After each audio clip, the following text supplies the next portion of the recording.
Hello, America. I'm Tom Hand, the creator of Americana Corner.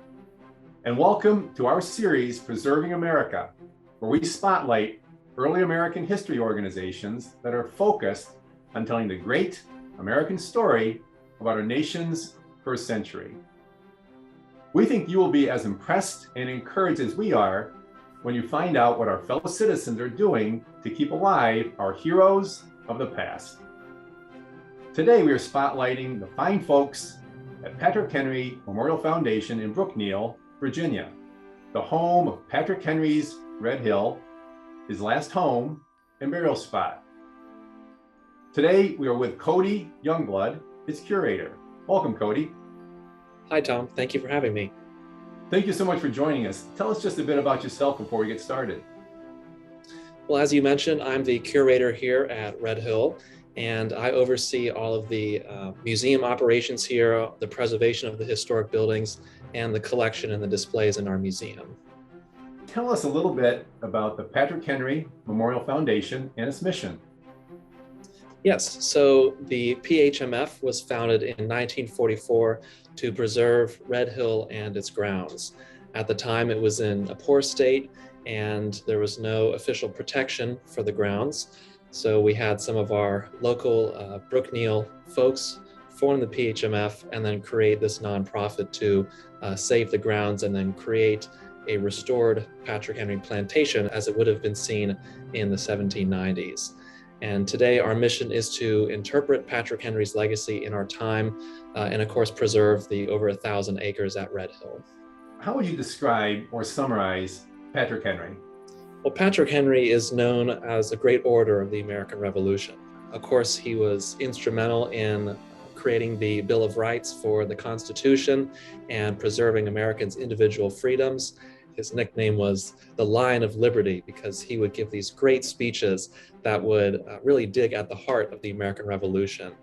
And some of his most famous speeches include the Stamp Act Resolves in 1765, and of course his most famous speech, which was given in 1775, "Give me liberty or give me death." Well, thank you so much for telling us about that, Cody.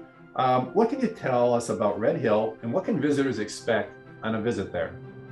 Well, Red Hill today is preserved like Patrick Henry is still living there.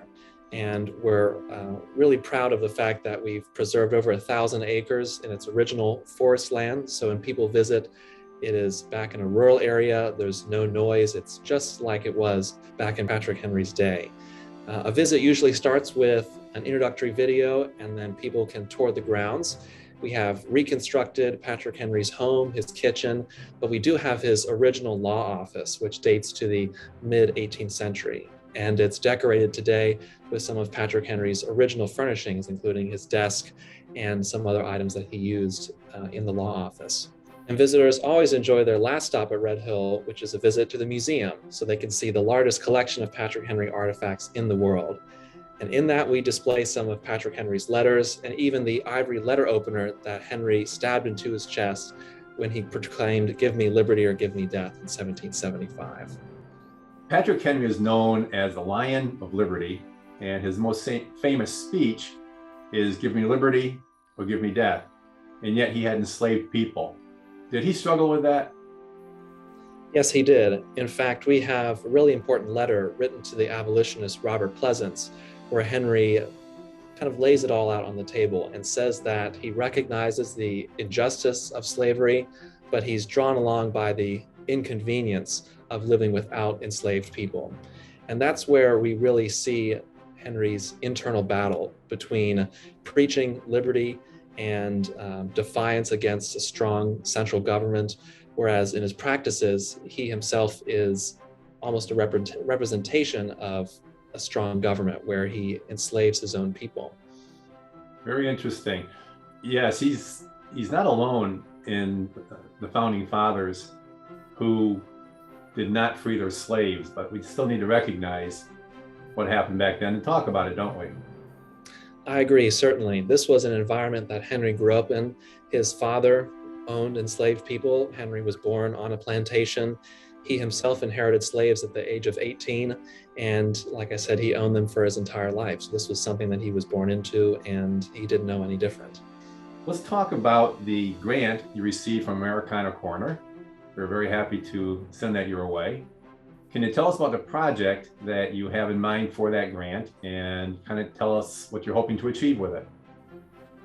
So this is a really important step in Red Hill coming into the 21st century.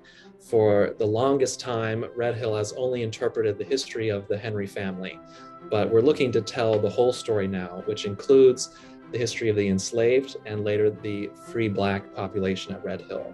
And they lived there for a long time, just as long as the Henry family and his descendants did. So what this grant is helping us to do is to tell that story by making a new exhibition on the quarter place, which is where these enslaved Blacks and later freed Black populations lived from the 18th century until about 1944. Tell us about the Price of Chains and Slavery exhibit, how long it's going to run, where it's going to be on the site, what's available to the visitors, that sort of thing. So this new exhibition is considered a permanent exhibition. So it will be on display indefinitely.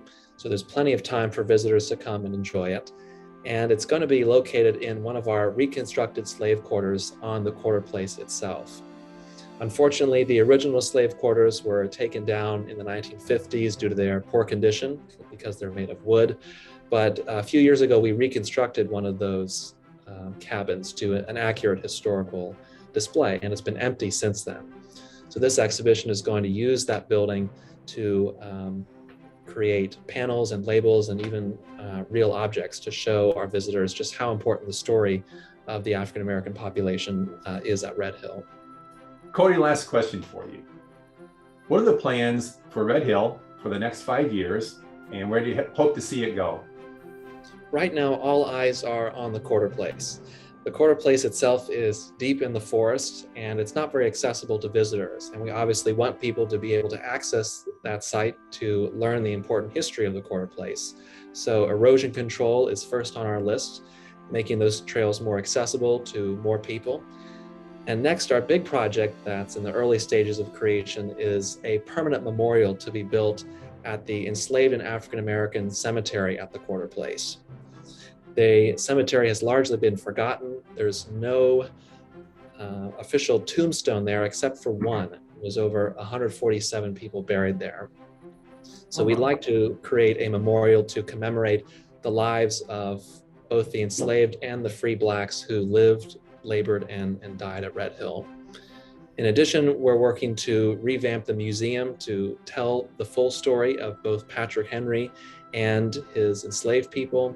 And then archaeology is also something that's a big project for us. Experimental archaeology, trying to get an idea of how the enslaved people lived, and also trying to find out some more of the locations of original structures on the property. Great. Please keep us in mind for the 2023 Americana Corner Grant Program.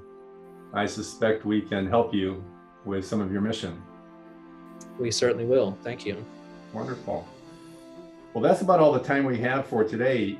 Thank you so much, Cody, for joining us and educating us and the rest of America about the great things that are going on at Patrick Henry's Red Hill. Please be sure to follow along at AmericanaCorner.com and follow our Preserving America series. Until next time, may your love of country lead you.